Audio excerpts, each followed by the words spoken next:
안녕하세요. 감성독서 책이 말을 걸다입니다. 여러분 혹시 이런 생각 해본 적 있으신가요? 경기가 좀 나아지면 시작해야지.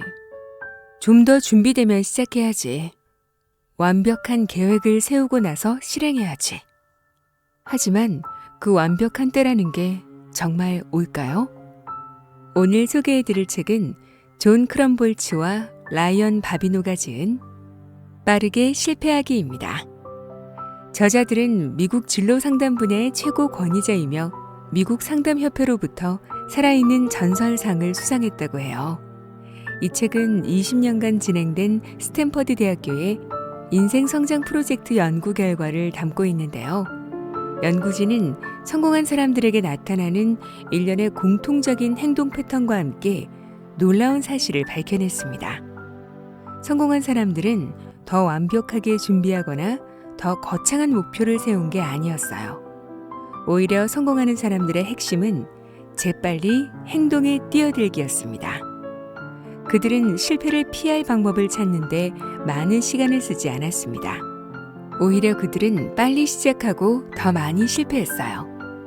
반대로 성공하지 못하는 사람들의 공통점은 무엇일까요?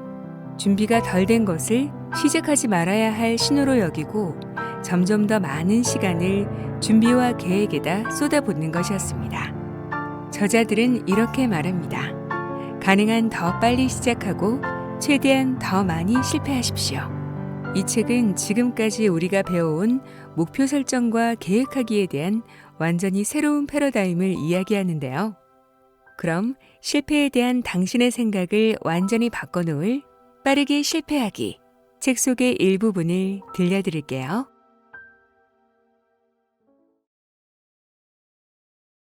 그 문제만 해결되면. 사람들은 불행이 찾아오면 현재 불만족스러운 대상이나 상황에 사고를 고정하는 경향이 있다. 예를 들어 이 형편없는 직장을 그만두면, 이기적인 여자친구나 남자친구와 헤어지면, 좀 더 활기찬 도시로 이사하면 비로소 여유를 찾고 인생을 즐길 수 있을 것이다 라고 생각한다.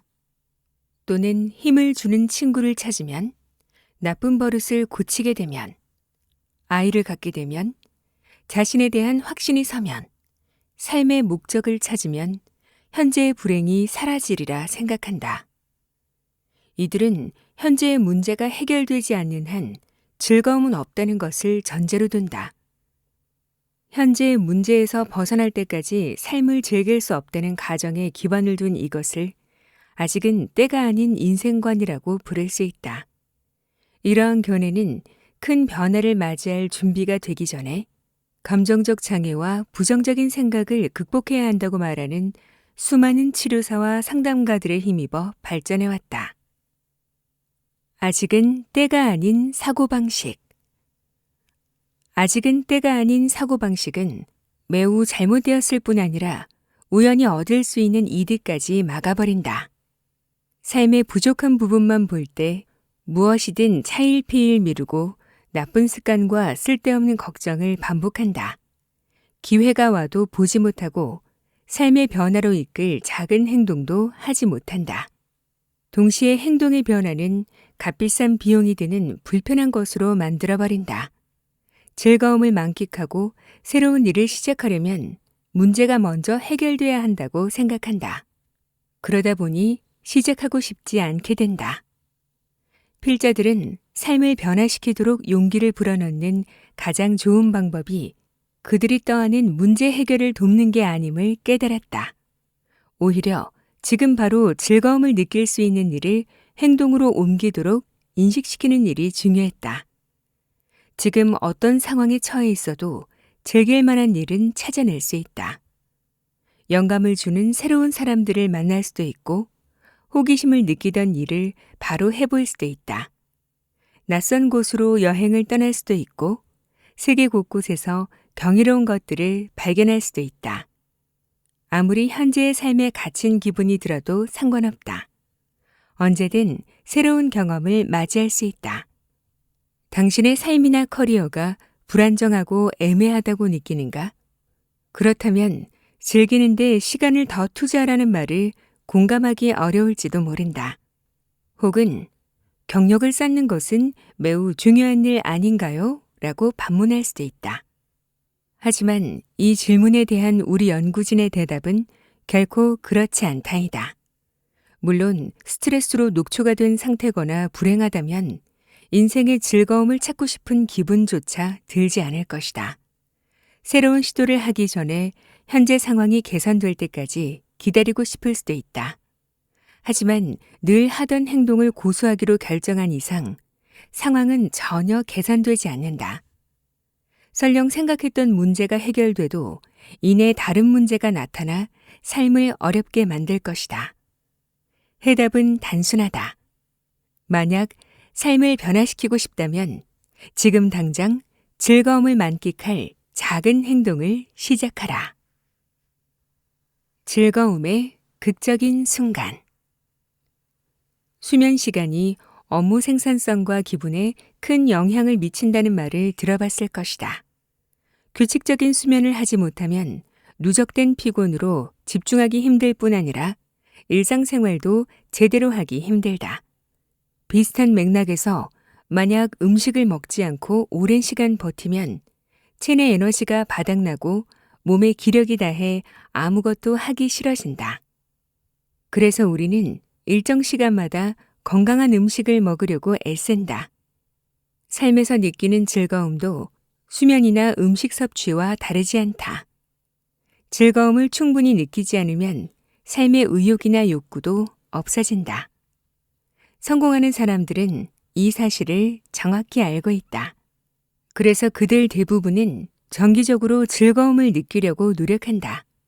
마치 수면이나 식사에 신경을 쓰듯이 말이다. 이들은 매일 보람있고 즐거운 활동에 참여할 수 있는 기회를 만들기 위해 삶을 조직한다. 그렇다면 어느 정도의 즐거움을 느껴야 할까? 최신 연구에서 그 답을 찾아보자.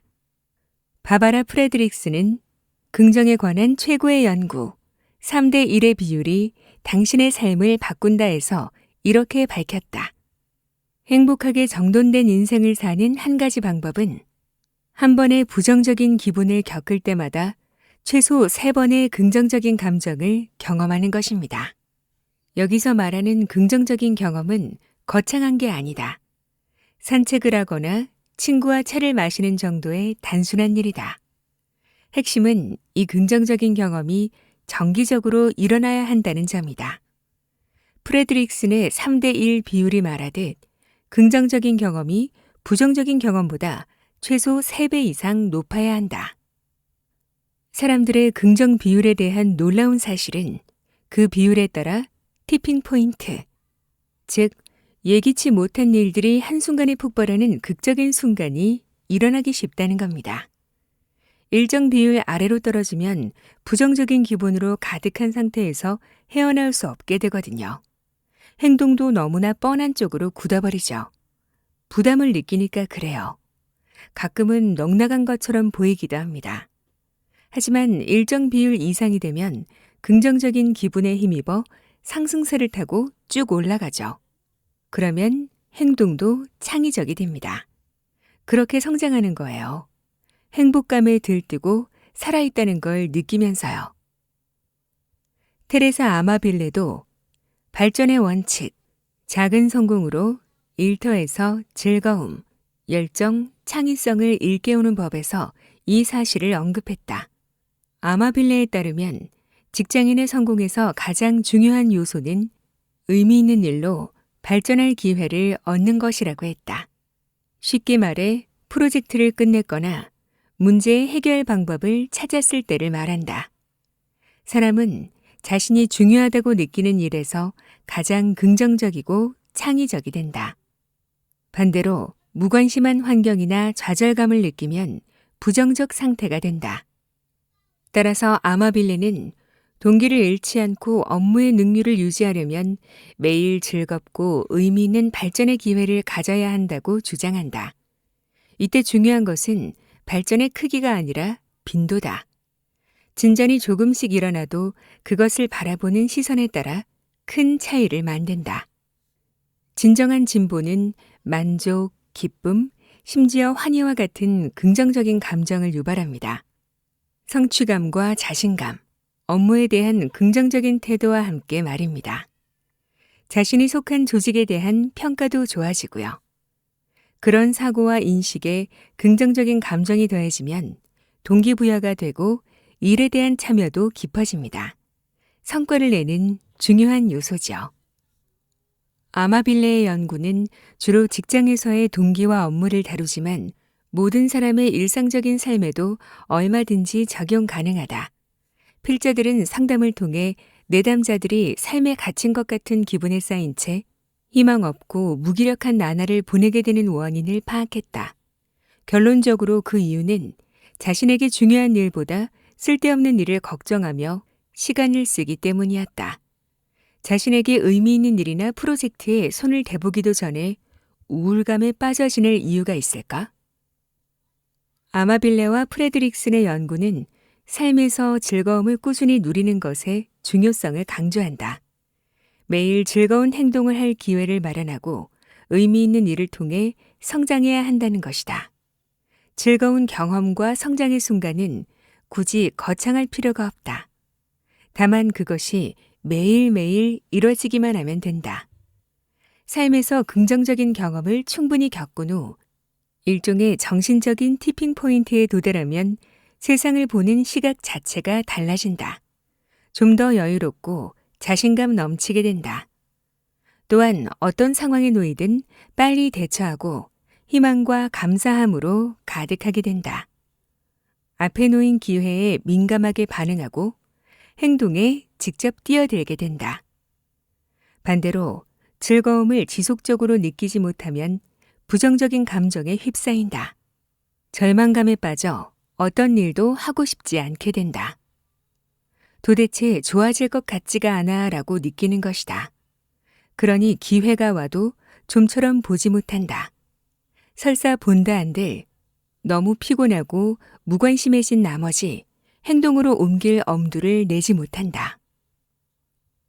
수많은 파이를 먹어봐야 알 수 있는 것. 우리 필자들은 메디슨과 상담을 진행하면서 즐거움의 티핑 포인트의 중요성을 다시 한번 절실하게 느꼈다. 메디슨은 커리어를 높일 방법을 계획하는데 어려움을 겪고 있었다. 지난 3년간 그녀는 생명공학 회사의 법무팀에서 일해왔다. 메디슨은 로스쿨 진학을 계획 중이었는데 그 일이 점점 어렵게 느껴지는 중이었다. 처음 상담을 받으러 왔을 때부터 그녀가 심한 스트레스를 겪고 있다는 건 분명해 보였다. 긴장한 탓에 몸이 뻣뻣하게 굳어 있었고 목소리만 들어도 얼마나 지쳐 있는지 알 수 있었다. 최근 그녀의 부서에는 새로운 상사가 들어왔는데 자신을 소개하는 자리에서 대뜸 쓸모없는 직원들은 자르겠다고 엄포를 놓았다고 한다. 그는 실수를 하고 무게를 짊어지지 않는 사람들을 경계할 것이라고 덧붙이면서 말이다. 진로를 고민하던 메디슨이 상사의 이런 말을 듣고 편할 리 없었다. 애초에 그녀가 로스쿨 진학을 고려한 이유는 장래가 유망해 보였기 때문이다. 변호사로 일하는 친척은 풍족한 생활을 누리고 있었다. 그렇다 보니 부모님 또한 변호사가 되는 것을 적극 권유했다. 하지만 정작 문제는 그녀가 법에 대한 열정이 크지 않았다는 데 있었다. 법률 업무가 복잡한 문제의 해결책을 찾고 분석적이라는 건 마음에 들지만 그 이상 끌리지 않았다. 법률책을 재미삼아 읽어보거나 법에 대해 더 알고 싶어 세미나에 참석해 본 적도 없었다. 그러니 로스쿨 진학 계획은 기대가 아닌 부담으로 다가왔다. 더구나 진학에 꼭 필요한 입학시험 준비에도 진척이 없었다. 시험에 강한 편이니 고득점이 가능할 거라는 자신감이 있기는 했다. 하지만 공부만 시작하려고 하면 쉽게 지치고 걱정이 앞섰다. 메디슨의 상황 설명을 듣던 우리는 그녀의 목소리에 진실한 열정이 없다는 걸 단번에 눈치챘다. 변호사가 되는 게 얼마나 흥미로울지에 대해 말하는 목소리가 마치 마음에 들지 않는 남자와 데이트한 얘기를 들려주는 것 같았다. 상대에 대한 나쁜 말을 꺼리면서 그 사람이 매너는 훌륭하더라고요. 라고 말하는 듯 했다. 이 점을 지적하자 그녀는 한바탕 크게 웃었다. 전곡이 찔린 듯 내면의 표현력이 억눌린 모습을 보였다. 우리는 메디슨에게 평소 즐겨하는 일이 무엇인지 물었다. 그러자 글쎄요, 요즘엔 통 재미있는 일을 못해서요. 라고 대답했다. 퇴근 후 집에 오면 매일 밤마다 피곤하고 짜증만 나고 자기 전에 온라인 게임을 잠깐 하는 걸 제외하면 날마다 재미없는 삶의 연속이라고 했다. 공부를 미루는 것도 죄책감이 들고 완전 무장을 한 채 일터로 나가지 않는 이상 좀처럼 아무것도 손에 잡히지 않는다고 했다. 극심한 스트레스 탓에 남자친구와의 관계도 점차 악화되고 있었다. 그녀는 종종 그를 참을 수 없었고 껴안고 싶지도 않았다. 그녀의 이야기를 듣고 우리가 메디슨에게 내놓은 첫 번째 해결책은 삶의 즐거움을 늘리라는 것이었다. 시험에 너무 전전긍긍하는 것 같으니 아예 3개월 정도 여유를 갖고 공부 대신 즐거운 일을 좀 더 많이 하라고 조언했다. 메디슨은 확실히 안도감을 느끼며 우리의 제안이 좋은 생각처럼 들린다며 동의했다. 우리는 그녀에게 과거에 즐기면서 했던 일이 있었는지 물었다. 사실 오랫동안 연기를 한번 해보고 싶었어요. 그녀의 대답은 뜻밖이었다. 메디슨은 중고등학교 시절 내내 연극반이었고 대학 시절에도 연극 동아리에서 공연을 했다고 말했다. 흥미로운 것은 연기 경험을 말하는 그녀의 목소리가 상당히 흥분되기까지 했다는 점이다. 이런저런 농담을 하며 여유로운 모습을 보이며 순간 완전히 딴 사람이 된 듯 보였다. 에너지가 넘쳐 생생한 온기를 내뿜었다. 우리는 그녀에게 가능하면 빨리 연기 활동에 참여할 방법이 있느냐고 물었다. 대학 시절 연극 동아리 친구들과 매주 모여 오디션 준비를 하곤 했는데 직장에도 연기에 관심 있는 직원들이 몇몇 있는 것 같아요. 그 사람들과 새로 연극팀을 만들면 어떨까요? 회사로 돌아간 메디슨은 몇 가지 준비를 마치고 곧바로 연극 동호회를 만든다는 이메일을 보내기 시작했다. 첫 번째 모임을 가졌던 날, 4명의 동료가 자신의 집에 모인 일을 얘기하는 그녀는 흥분한 기색이 역력했다. 앉아있던 의자에서 거의 벌떡 일어날 정도였다. 그렇게 즐거운 시간을 보내고 나니 정말 즐거워서 크게 웃는다는 게 뭔지 그동안 잊고 있었다는 생각이 들더라고요. 메디슨이 인생을 좀 더 즐기기로 마음먹자 업무에 대한 만족감은 낮아졌다. 그녀가 상대하는 고객들은 주로 딱딱하고 언쟁하길 좋아하는 사람들 뿐이었기 때문이다. 더구나 메디슨에게 마치 좀비 같은 목소리로 대답할 것을 명령하곤 했다. 그러나 메디슨은 좀 더 즐겁고 호의적이며 다양한 배경을 가진 사람들과 일하고 싶다는 생각이 간절했다. 생각해보니 현재 직장이 그 정도라면 분명 법조계에서는 더할 것 같다는 생각이 들었다. 지금까지 메디슨은 법 관련 직업만 생각해왔다. 그런데 이제는 묘한 전율을 느끼며 다른 진로를 고민하기 시작했다. 장래가 유망한 직업으로는 부족했다. 연극 동호회에서처럼 환호성을 지르며 즐겁게 할 수 있는 일을 직업으로 삼고 싶었다. 자신의 커리어를 천천히 돌이켜보니 가장 즐거운 경험은 대학교에서 학생 상담사로 일했던 것이었다. 그래서 학생들과 함께할 수 있는 직업을 찾아보기로 결심했다. 여러 선택 사항들을 검토한 후 메디슨은 유명 소프트웨어 회사에서 학생 참여를 관리하는 매니저 일을 택했다. 주된 업무는 소외계층의 엔지니어링 전공 대학생들과 관계를 맺는 프로그램을 만드는 일이었다. 도전적인 문제에 대한 해결책을 찾는 동안 비즈니스 리더들, 진로 전문가들, 대학 교수진과 함께 활동할 기회도 많았다. 학생들 개개인과 직접 만나 진로 탐색을 응원하면서 더 이상 일터에서 좀비처럼 앉아있을 필요가 없다는 생각이 들었다. 드디어 그녀 특유의 긍정적인 성격과 열정적인 태도를 드러낼 수 있는 일을 찾게 된 것이다. 메디슨은 한편으로 공연을 하며 연기 활동도 이어갔다. 최근에는 코미디에도 도전하고 있으며 지역 공연장에서 자신의 경험을 주제로 라이브 쇼를 펼칠 예정이라고 했다. 이제 그녀는 자신이 즐기는 일을 얼마든지 직업과 병행할 수 있다고 믿고 있다. 평소 미식가인 그녀는 이렇게 말했다. 살면서 맛있는 파이를 먹고 싶은 게 당연하지 않겠어요? 무슨 파이가 맛있는지 알려면 수많은 파이를 먼저 먹어봐야 한다는 걸 확실히 알게 됐어요. 즐거움 추적하기. 삶을 즐거운 순간들로 채우려면 어떻게 해야 할까? 살아있음을 느끼고 감사하고 호기심으로 가득한 열정을 갖기 위해서 말이다. 먼저 자신의 감정적 경험의 패턴을 살펴야 한다. 그중 한 가지 도구는 일기다. 많은 연구에 따르면 매일 일기를 작성하면 상당한 정서적, 인지적, 조직적 이점이 있음이 밝혀졌다. 당신의 삶에서 접근 방식을 구현하는 것과 관련된 경험과 통찰력에 대한 기록을 시작하는 것이 좋다. 일기를 쓰는 것은 자신의 감정을 알고 일상을 관리하는 데 많은 도움을 준다.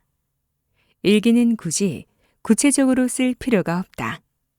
그저 일상에서 관찰한 것들을 몇 분 동안만 기록해도 분명 도움이 된다. 날마다 일기에 담아볼 만한 내용은 다음과 같다. 오늘 특히 즐거웠던 일은 무엇인가? 오늘 배운 흥미로운 사실은 무엇인가? 3과 1. 가족과 친구에 대해 감사함을 느낀 일은 없었는가?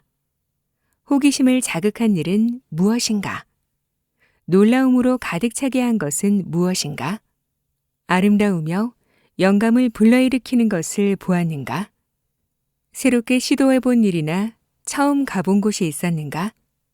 사람들과의 관계에서 보람찬 일이 있었는가? 즐거운 행동을 해야 하는 것처럼 자신의 창의성을 끌어낼 수 있는 내용들을 일기에 남겨보자. 문제를 직접 제시하고 새로운 실천법도 생각해보라. 마치 괴짜 철학자, 발명가, 호기심 많은 인류학자, 혹은 자애로운 휴머니스트가 된 기분으로 이것저것 써보거나 그려보는 것 등이다. 과감하고 빠르게 실패하라. 테드 올랜드와 데이비드 웨일런의 저서 예술과 두려움에 실린 어느 도자기 공예 선생님의 실험 이야기를 살펴보자. 강사는 반 학생들을 두 그룹으로 나누고 채점 기준을 설명했다. 채점 기준은 간단합니다. 도자기 50개를 만든 학생은 A를, 40개를 받은 학생은 B를 받게 될 것입니다. 그리고 또 다른 그룹의 학생들에게는 한 학기 동안 만든 작품 중에 최고로 잘 만든 작품 한 점만으로 점수를 받게 될 것입니다. 라고 설명했다. 한 그룹은 양으로만, 또 다른 그룹은 작품의 질로만 평가한다는 것이다. 드디어 한 학기가 끝났다. 그리고 실험을 주도한 강사는 매우 흥미로운 사실을 발견했다. 미적, 기술적, 섬세한 면에서 최고의 작품을 제출한 학생들이 모두 양중심 그룹에 속해 있다는 것이었다. 양중심 그룹에 속한 학생들은 더 많은 작품을 제출하려고 도자기를 수도 없이 빚었다. 그러는 동안 어느새 흙을 다루는 일 자체에 점점 능숙해져 갔다. 한 점 한 점 빚어가며 실수를 통해 많은 것을 배운 것이다. 반면 작품의 질 중심 그룹의 학생들은 이와 대조적이었다. 완벽하고 정교하게 빚은 도자기 한 점을 제출하기 위해 세밀한 계획을 세웠고 결국 대부분의 학생이 학기가 끝날 때까지 몇 점도 완성하지 못했다. 연습이 턱없이 부족했기 때문에 실력도 나아지지 않았다. 필자는 해당 실험의 예를 무척 좋아한다. 이 실험에 중요한 원칙이 담겨 있기 때문이다. 성공하는 이들의 절대 원칙. 바로 재빨리 행동에 뛰어들기를 설명하기 쉽기 때문이다. 그들은 실수나 실패를 피할 방법을 찾는데 많은 시간을 쓰지 않는다. 오히려 능력과 지식의 한계를 드러낼 기회를 열심히 찾아다닌다. 이 행동은 그들을 무엇이든 재빨리 배우게 만든다. 그리고 미숙한 준비야말로 성장을 위한 최적의 조건임을 깨닫게 한다. 반대로 실패하는 사람의 공통점은 준비가 덜 된 것을 시작하지 않아야 할 신호로 여긴다. 그리고 계획을 새롭게 바꿔볼 궁리를 한다. 점점 더 많은 시간을 준비와 계획에 쏟아붓는 것이다. 곰곰이 돌이켜보자. 최근에 자부심을 느낀 때는 언제인가? 그 성취를 이뤄가면서 어떤 기분이 들었는가? 능력 바뀐데도 낑낑대며 일을 해야 했거나 중간 과정이 실수투성이는 아니었는지 생각해보라. 당신이 대부분의 사람들과 비슷하다면 당신이 가장 많이 성장하고 큰 성취를 한 때는 실수와 실패가 가장 많고 큰 장애물을 극복했을 때일 것이다. 이제부터 당신이 갖고 있던 실패에 대한 생각이 완전히 뒤바뀔지 모른다. 앞으로 이어지는 장에서 지금까지 배워왔던 것 전체를 의심하게 될 수도 있다.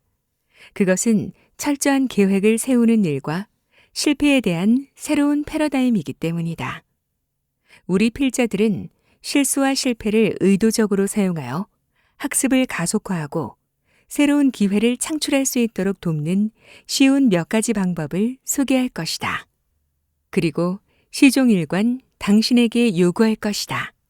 가능한 한 좀 더 빨리, 그리고 자주 실패하세요. 라고 말이다. 가능한 빨리, 형편없이 하세요. 매혹적인 연기, 아름다운 예술작품, 창의적인 비즈니스와 천재적인 발견은 남다른 재능이 있었으며 완벽하게 형성되었다고 생각했을지 모른다. 그러나 정확히 말하면 모두 수백 번의 실수와 실패로 일궈진 것들 뿐이다. 제리 사인필드와 클리스 락과 같은 노력한 코미디언들도 급조한 농담거리들을 지방 소규모 공연장에 선보이며 수천 번 시도한 후에야 현재의 위치에 올랐다. 수정과 개선을 거친 소수의 공연 아이디어만이 전국 관객에게 선보일 만한 세련된 쇼로 이어진 것들이에요. 대부분 처음에는 관객에게 무시당하곤 했던 농담들이었지요. 하워드 슐츠의 스타벅스 창립은 많은 실수로부터 성공을 이끌어낸 대표적인 사례다. 설립 당시 슐츠는 스타벅스의 모델로 이탈리안 커피숍을 점찍었다. 미국 소비자들에게 근사하고 새로운 경험을 선보이겠다는 생각이었다. 물론 훌륭한 생각이다. 하지만 지금 스타벅스는 어떤가? 슐츠의 초창기 콘셉트와는 비슷한 구석이 없다. 최초의 스타벅스 매장에는 바리스타들이 나비 넥타이를 메고 있는가 하면 끊임없이 오페라 음악이 흘러나왔다. 메뉴는 이태리어로 돼 있어 손님들이 짜증을 내곤 했다. 제대로 앉을 의자도 없었고 무지방 우유는 취급하지도 않았다. 스타벅스는 수천 가지의 실험과 개선을 통해 비로소 지금의 모습을 이뤘다. 더 빨리 배우기 위해 더 빨리 실패하라는 지론은 흔히 실리콘밸리 사업가들이 말하는 실패하며 전진하기와 같은 의미다. 이 개념은 실리콘밸리에서 성공할 수 있는 비즈니스의 기본으로 여겨진다. 신제품을 가능한 빨리 선보여 피드백을 얻고 이에 따른 기회나 취약점을 파악하라는 의미다. 그리고 그 다음 행보를 결정하라는 의미다. 애니메이션 제작사인 픽사 또한 이런 지침을 따르고 있다. 픽사의 공동 창립자이자 회장인 에드 캠멀은 픽사의 작품에 대해 이렇게 말했다. 모든 것은 엉망인 상태에서 엉망이지 않은 상태로 가는 과정에 불과하다. 영화 제작 산업은 수천 개의 완성되지 않은 개념 사이에 몇 가지 괜찮은 아이디어가 묻혀 있는 원시적인 스토리보드 몇 장에서 시작한다. 초기에는 말도 안 되는 아이디어가 셀 수 없이 많다.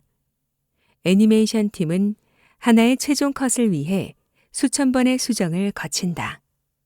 실패를 거듭하는 여유를 스스로 허락하면서 형편없는 아이디어는 가능한 한 빨리 내던진다. 그리고 그때서야 제대로 일할 수 있는 경지에 이른다. 니모를 찾아서와 월 2의 감독을 맡았던 앤드류 스탠튼의 말도 들어보자. 제 전략은 항상 똑같습니다. 가능한 한 빨리 실패해버리자는 거죠. 즉, 망치는 걸 피할 수 없으니 이 점을 인정하자는 겁니다. 두려워해서는 안 돼요. 물론 해답에 도달하려면 그 과정도 신속해야겠죠. 생각해 보세요. 사춘기도 지나지 않고 성인에 이를 수는 없지 않습니까? 어차피 한 번에 성공할 수는 없어요.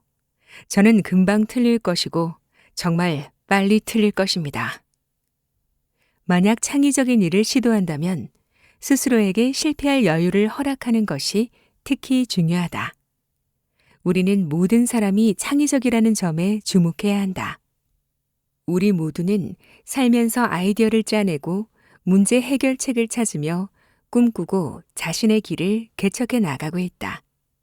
그리고 당신 자신의 삶은 당신이 만들어내는 궁극적인 창조물이다. 작가 앤 라모트는 글쓰기 수업에서 글을 쓸 때 부딪히는 도전에 대해 이렇게 말했다. 하나의 작품을 완성하는 데 중요한 것은 정말 엉망진창인 초안을 써보도록 스스로에게 허락하는 것이에요. 정말 엉망인 초안을 쓰면 두 번째 안은 더 좋아지고 세 번째는 더 훌륭한 작품이 나올 확률이 높아지죠. 다 쓰고 나서야 자기가 무엇을 쓴 건지 깨닫는 작가들이 대부분이에요. 도대체 어떤 주제에 대해 쓰고 싶은지, 어떻게 이야기를 펼쳐나갈지 몰라도 일단 자리를 잡고 앉아 단어들을 짜내는 게 중요해요. 그래야 스토리 전개 방향을 비로소 잡게 됩니다. 바로 이런 태도가 빠르게 실패하기의 핵심이다. 직접 해보지 않는 이상 일의 본질이 무엇인지, 일을 하면서 어떤 기분이 될지, 그 결과가 어떻게 될지는 모르는 일이다. 큰 생각은 자유다. 하지만 성공을 위해 행동은 작게 하라. 우리가 도울 수 있던 사람들이 많은 일을 성취하는 것을 보면서 뿌듯함을 감출 수 없었다. 근사한 책을 출간하거나 미술 작품을 만들고 창의적인 사업을 시작하는 이도 있었다. 심각한 사회 문제에 관여하는 단체를 설립하거나 연구재단을 만든 사람도 있었다. 새로운 도전을 향한 시작을 꿈꾸며 세상을 긍정적으로 바꿔가는 사람들의 열정은 그야말로 멋져 보였다. 이쯤에서 여러분에게 분명히 권하고 싶다. 사고를 크게 하라고 말이다. 생각에 불필요한 제한을 둘 필요가 없다. 자신의 가능성을 제한하면서 성취 가능한 일들을 내던질 필요는 없다. 반면 행동은 작게 할 것을 권한다. 이루고 싶은 온갖 거창한 일들을 정의하고 살을 붙이는 데 애쓰기보다는 현실적인 눈으로 바라볼 것을 당부한다. 지금 당장 실천 가능한 일이 무엇인지 우선 살펴라. 물론 야망을 갖고 계획을 세우는 것도 중요하다. 하지만 필자들의 경험상 성공은 서로 연관없어 보이는 일련의 작은 행동들로부터 시작되는 경우가 많았다. 세심하게 잘 짜인 계획보다는 말이다. 이 장에서는 작은 성공, 적은 비용으로 긍정적인 결과를 불러오는 행동의 활용법을 소개하고자 한다. 즉각적인 보상을 얻고 즐거움을 느끼며 우연히 가져다주는 기회를 극대화하는 방법이다. 멋진 목표는 언제나 좋은 것인가? 어렸을 때부터 우리는 큰 성공을 격려받는다. 달리기에서 1등을 하고 과학 경진대회에서 메달을 따며 최고의 시험 점수를 받으라고 말이다. 어려서부터 받아온 성공에 대한 격려는 교육의 핵심이 된 듯하다. 그렇게 자란 우리는 어른이 돼서도 어떤 일이든 최고 수준에 도달해야 한다고 믿는다. 상당한 시간과 자원을 쏟아부으며 평균을 웃도는 성공을 기대한다. 그러나 알고 있는가? 불행하게도 큰 성공만 노리는 태도가 오히려 성공을 방해하는 원인이 된다는 사실을 말이다. 예를 들어보자. 앨런은 35세의 소프트웨어 엔지니어다. 매일 오랜 시간 컴퓨터를 들여다보며 일하고 책상에 앉은 채로 패스트푸드를 먹는 게 습관이었다. 그러다 보니 지난 8년간 서서히 체중이 증가하기 시작했다. 때때로 더 건강하게 먹고 운동도 좀 해야 하는데 라는 생각을 하지만 나중에 바쁘지 않을 때 해야지라고 미루기 십상이었다. 어느 날 앨런은 소프트웨어 개발 컨퍼런스에서 받은 파란 티셔츠를 입고 쇼핑몰에 갔다. 백화점에 들어가서 바지를 둘러보고 있는데 자신의 것과 똑같은 티셔츠를 입고 쇼핑하는 어떤 배 나온 남자가 눈에 들어왔다. 앨런은 그 남자가 전시장 유리에 비친 자신임을 곧 깨달았다.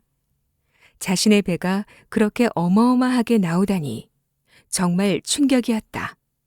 적어도 13kg 정도 체중이 증가한 탓이었다. 자신의 거대한 실루엣을 응시하며 이제야말로 체중 관리를 해야 될 때란 걸 절실히 느꼈다. 그리고 보통 사람들이 선택하는 행동을 시작했다. 큰 변화를 목표로 삼은 것이다. 1년 안에 13kg을 감량하고 추가로 첫 마라톤도 완주해야지라는 야심찬 목표였다. 본격적인 체중관리 계획을 세우니 한결 힘이 솟았다. 앨런은 내친 김에 바로 시작하기로 마음먹었다. 회사에 직원 전용 피트니스 센터가 있지만 시설이 마음에 들지 않아서 인근 헬스클럽을 살펴보기로 했다. 사람들의 후기를 읽어보고 시설에 대해 직접 평가하며 자신에게 적격인 헬스클럽을 찾았다. 결연한 의지를 굳게 지키려는 다짐으로 3년 멤버십에도 등록했다. 멋진 운동복과 운동화를 새로 사고 운동 계획도 세웠다. 매주 3번은 고강도 근육 운동을 하고 3번은 달리기 연습을 해야지.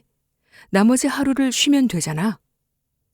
첫 헬스클럽 방문 날, 앨런은 하루 종일 일한 탓에 매우 피곤한 상태였다.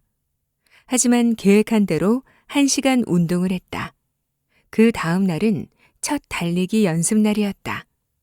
전날의 격렬한 운동 때문에 몸이 쑤셨다. 30분 정도 뛰고 나니 숨이 턱에 차는 느낌이다. 그래도 3km를 걷고 달리는데 성공했다. 그렇게 주말이 되자 앨런은 몹시 피곤했다. 몸 여기저기 아프지 않은 구석이 없었다. 이런 와중에 그를 더 힘들게 한 것은 체중이 더 증가했다는 점이다. 체중을 재보니 1kg이나 증가한 게 아닌가. 정말 맥 빠지는 일이었다.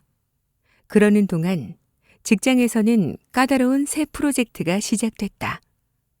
앨런은 잠시 운동을 중단하고 몸이 회복할 시간을 줘야겠다고 생각했다. 그렇게 1, 2주가 지나고 어느새 5주가 되었다. 그 사이 새로 시작된 프로젝트 업무는 절정을 향했고 눈코 뜰 새 없이 바쁜 날이 계속됐다. 앨런은 헬스클럽에 등록한 사실조차 까맣게 잊어버렸다.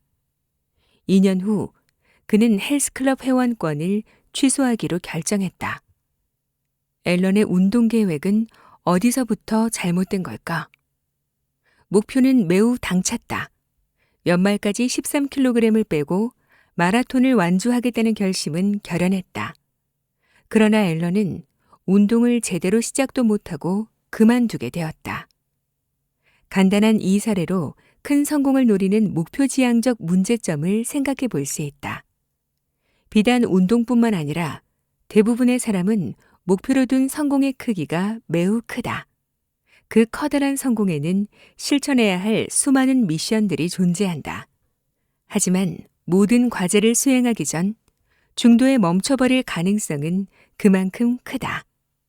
정작 현실적인 변화를 일으킬 수 있는 작은 행동마저 포기하게 만드는 결과를 초래하기 때문이다. 작은 성공을 자축하라. 엠마는 13세 때부터 사진을 찍기 시작했다. 그녀는 북캘리포니아의 한적한 마을에서 자라며 시골길을 따라 하이킹을 하곤 했다. 걷는 동안 낡은 헛간과 버려진 농장 시설물의 흑백 사진을 찍는 일이 좋았다. 고등학교 시절에는 자신의 방에 인화실을 만들어 사진 인화를 직접 해볼 정도였다. 한 번은 버려진 농가를 찍는 사진 콘테스트에 응모해서 1등에 뽑히기도 했다. 엠마는 사진 찍는 시간이 너무나 좋았다. 하지만 한 번도 진로와 연결시킨 적은 없었다. 아버지의 조언에 따라 진짜 직업을 가져야 한다는 생각이 앞섰기 때문이다. 그래서 대학에서는 컴퓨터 공학을 전공했다. 그 뒤 20년간 엠마는 여러 회사에서 컴퓨터 프로그래머로 일했다. 하지만 언젠가부터 사진에 대한 열정이 다시 끌어오르는 것을 느꼈다.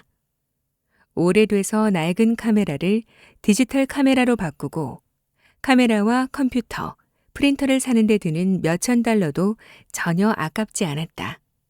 휴가 때는 수많은 카메라와 렌즈들을 여행용 가방에 싸서 돌아다녔다. 한 장의 완벽한 사진을 찍겠다고 30시간이나 투자하기도 했다. 그러던 어느 날 예상치 못한 일이 생겼다. 직장에서 그만 해고를 당한 것이다. 이제 막 40대에 들어선 엠마에게 새로운 직장을 구하는 건 결코 만만한 일이 아니었다. 같은 업종의 기업은 모두 대학을 갓 졸업하고 최신 기술을 식은 죽 먹기로 다루는 신입사원들만 찾고 있었다. 하루 15시간을 계속 일하라고 해도 아무런 불평도 없을 것 같아 보이는 젊은이들 말이다. 두 아이의 엄마로서 지금까지 컴퓨터 코드만 입력하는 삶을 불평 없이 살아왔지만 이제는 더 이상 같은 일을 지속하고 싶지 않았다. 같은 업종의 또 다른 회사에서 일한다는 생각만 해도 우울하고 골치가 아플 지경이었다. 엠마의 마음속에는 언제나 전문 사진작가의 삶이 들어있었다.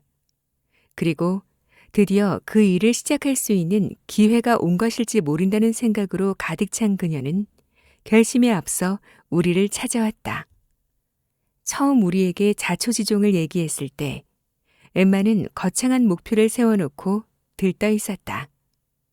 예술 사진 작가가 되어 갤러리에 사진을 출품하고 싶다며 가장 좋은 첫걸음이 양질의 사진 100장이 담긴 포트폴리오를 만드는 것이라고 했다.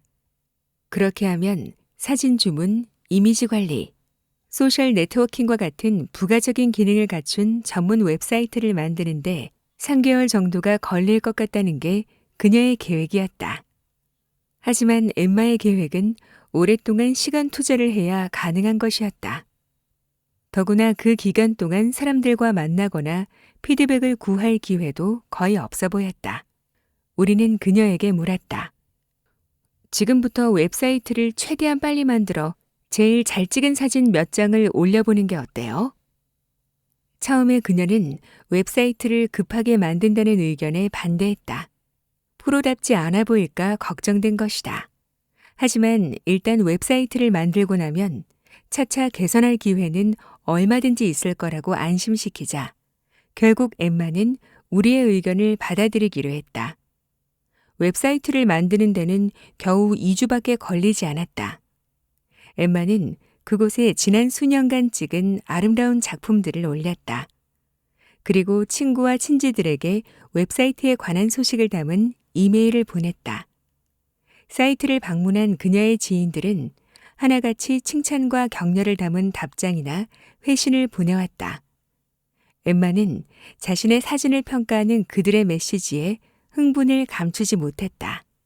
다음 상담 때 우리는 엠마에게 상업용 사진도 찍어보는 게 어떤지 제안했다. 지인의 결혼식 사진 기사로 자원하거나 지역 상인들이 필요로 하는 사진을 찍어줄 수 있는 방법이 있는지 물었다. 물론 엠마는 자원봉사를 내키지 않아 했다. 당당한 예술 사진 작가로 이미지를 굳히는데 온통 관심이 있었기 때문이다. 하지만 우리의 권유가 계속되자 시도해 보겠다고 말했다. 그 후 몇 주간 동안 엠마는 사진사로 자원할 수 있는 꽤 많은 기회를 찾았다. 동네 꽃집의 상품 전단지에 쓸 사진을 찍어주고 고등학교 유도 경기에서 사진을 찍느라 하루를 보내기도 했다. 연기학교에 입학 원서를 내는 딸 친구의 프로필 사진을 찍기도 했다. 엠마 스스로도 자신이 이 일을 얼마나 즐기고 있는지 깨닫고 새삼 놀랐다. 엠마는 상업용 사진을 찍는 일을 재미없는 일로 생각해왔다. 하지만 단순한 사진 촬영에도 무궁무진한 창의적 능력이 필요하다는 사실을 발견할 수 있었다. 더불어 자신의 사진이 실제로 유용하게 사용되는 보람찬 경험이었다. 딸의 친구들도 엠마가 찍어준 사진을 정말 좋아했다. 엠마의 다음 행동은 지역 내 예술인들과 친해지는 일이었다. 그녀는 달마다 정기 모임을 갖는 예술인 길드에 들어가기로 했다. 그곳은 마침 예술 관련 웹사이트 설립에 필요한 자금 지원을 준비 중에 있었다.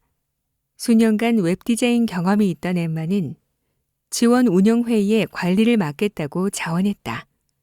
이렇게 예술인 모임에 참여한 덕분에 그녀는 명망 있는 사진작가들을 만날 기회를 얻게 되었다. 그들은 그녀가 사진업계로 발돋움할 때 필요한 많은 해안을 기꺼이 지원해 주었다.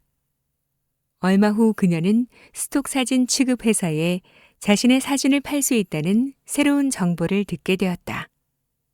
한 달 동안 여러 회사들을 살펴보고 어디가 제일 일하기 좋은지 결정해야지. 그러고 나서 몇 달간 제출할 포트폴리오를 제작해야겠어. 라고 그녀는 생각했다. 하지만 이번에도 우리 생각은 달랐다. 우리는 엠마에게 다음 주에 당장 온라인에서 사진을 팔 수 있는 방법이 없겠는지 물었다. 엠마는 이번에도 동의했고 한 주 동안 스톡 사진 관련 웹사이트를 찾아보기로 했다. 그리고 평가를 위해 3장의 사진만 제출하면 되는 지원 규정이 비교적 간단한 사이트를 찾아냈다. 그녀는 곧 쉽게 통과되었다. 풍경 사진에는 관심이 없었지만 사람들이 어떤 종류의 사진을 사고 싶어 할지 모른다는 생각에 다양한 사진을 모두 올려놓았다. 그리고 일주일 뒤 그녀가 하와이 여행에서 찍은 열대꽃 사진 한 장이 팔렸다. 26센트라는 가격에 말이다. 그래도 괜찮았다. 자신의 첫 작품이 팔렸다는 사실만으로도 뿌듯했기 때문이다. 그녀는 농담 섞인 어조로 이렇게 말했다. 이제야 제 자신을 전문 사진작가라고 부를 수 있지 않을까요? 엠마는 점차 보수를 받을 수 있는 사진 촬영의 범위를 넓혀갔다. 기업 사내 책자의 프로필 사진과 동네 레스토랑 음식 메뉴 사진을 찍거나 이벤트 촬영을 맡기도 했다. 그와 동시에 온라인에 올린 스톡 사진들도 점차 늘려갔다.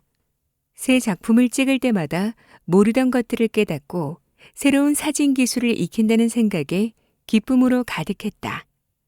엠마는 현재 건축물 사진 촬영을 계획 중에 있다.